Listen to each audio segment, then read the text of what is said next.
ಈ ವರ್ಷ ಆಷಾಢ ಮಾಸ ಯಾವಾಗ ಆರಂಭ? ಶೂನ್ಯ ಮಾಸ ಎಂದೂ ಕರೆಯುತ್ತಾರೆ, ಏಕೆ ಗೊತ್ತಾ?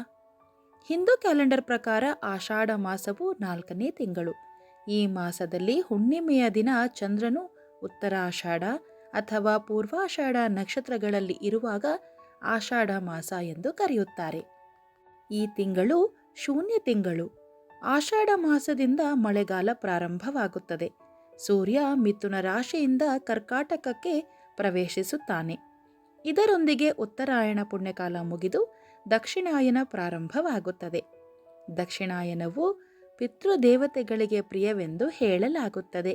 ಈ ಮಾಸದಲ್ಲಿ ಮಾಡುವ ಸ್ನಾನ, ದಾನ, ಜಪ ಮತ್ತು ಪಾರಾಯಣಗಳು ವಿಶೇಷ ಫಲವನ್ನು ನೀಡುತ್ತವೆ. ಆಷಾಢ ಮಾಸದಲ್ಲಿ ಸಮುದ್ರ, ನದಿಯಲ್ಲಿ ಸ್ನಾನ ಮಾಡುವುದರಿಂದ ಚಪ್ಪಲಿ, ಛತ್ರಿ, ಉಪ್ಪನ್ನು ದಾನ ಮಾಡಿದರೆ ವಿಶೇಷ ಫಲ ಸಿಗುತ್ತದೆ ಎಂಬ ನಂಬಿಕೆ ಇದೆ. ಈ ವರ್ಷ ಆಷಾಢ ಮಾಸವು ಜುಲೈ 6ರಂದು ಪ್ರಾರಂಭವಾಗಿ ಆಗಸ್ಟ್ 4ರಂದು ಕೊನೆಗೊಳ್ಳುತ್ತದೆ. ಈ ಹಿನ್ನೆಲೆಯಲ್ಲಿ ಈ ಆಷಾಢ ಮಾಸದ ವಿಶಿಷ್ಟತೆಯ ಬಗ್ಗೆ ತಿಳಿಯೋಣ. ಈ ಮಾಸದಲ್ಲಿ ತ್ರಿಮೂರ್ತಿ ರೂಪ ದತ್ತಾತ್ರೇಯ ಗುರುವನ್ನು ಪೂಜಿಸುವ ದಿನವೇ ಗುರುಪೂರ್ಣಿಮೆ. ಇದನ್ನು ವ್ಯಾಸಪೂರ್ಣಿಮೆ ಎಂದೂ ಕರೆಯುತ್ತಾರೆ. ಅಂದು ಮಹಾಭಾಗವತವನ್ನು ಬರೆದ ವೇದವ್ಯಾಸರ ಜನ್ಮದಿನ. ಇದಲ್ಲದೆ ವ್ಯಾಸರು ವೇದಗಳನ್ನು 4 ಭಾಗಗಳಾಗಿ ವಿಂಗಡಿಸಿದ ದಿನ ಎಂದೂ ಹೇಳಲಾಗುತ್ತದೆ. ಆಷಾಢ ಮಾಸದ ಶುಕ್ಲ ಪಕ್ಷದ 2ನೇ ದಿನದಿಂದ ಪುರಿ ಜಗನ್ನಾಥ, ಬಲಭದ್ರ ಮತ್ತು ಸುಭದ್ರ ರಥಯಾತ್ರೆಯು ಮಹಾಹಬ್ಬವಾಗಿ ನಡೆಯುತ್ತದೆ. ಆಷಾಢ ಸಪ್ತಮಿಯನ್ನು ಭಾನು ಸಪ್ತಮಿ ಎನ್ನುತ್ತಾರೆ. ಉತ್ತರದಿಂದ ದಕ್ಷಿಣಕ್ಕೆ ಚಲಿಸುವ ಸೂರ್ಯನು 3 ತಿಂಗಳ ನಂತರ ಕೇಂದ್ರವನ್ನು ತಲುಪುತ್ತಾನೆ.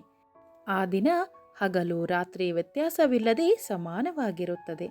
ಆಷಾಢ ಶುದ್ಧ ಏಕಾದಶಿ ತಿಥಿಯಂದು ಭಗವಾನ್ ವಿಷ್ಣುವು ಹಾಲಿನ ಕಡಲಿನಲ್ಲಿ ಯೋಗ ನಿದ್ರೆ ಮಾಡಲು ಹೋದಾಗ ಮೊದಲ ಏಕಾದಶಿ ಎಂದು ಪರಿಗಣಿಸಲಾಗುತ್ತದೆ.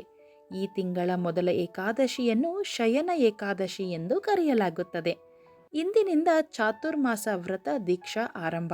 ಆಷಾಢ ಮಾಸದಲ್ಲಿ ಮಹಾಕಾಳಿ ದೇವಿ ಜಾತ್ರೆಯನ್ನು ಶ್ರದ್ಧಾಭಕ್ತಿಯಿಂದ ಆಚರಿಸಲಾಗುತ್ತದೆ.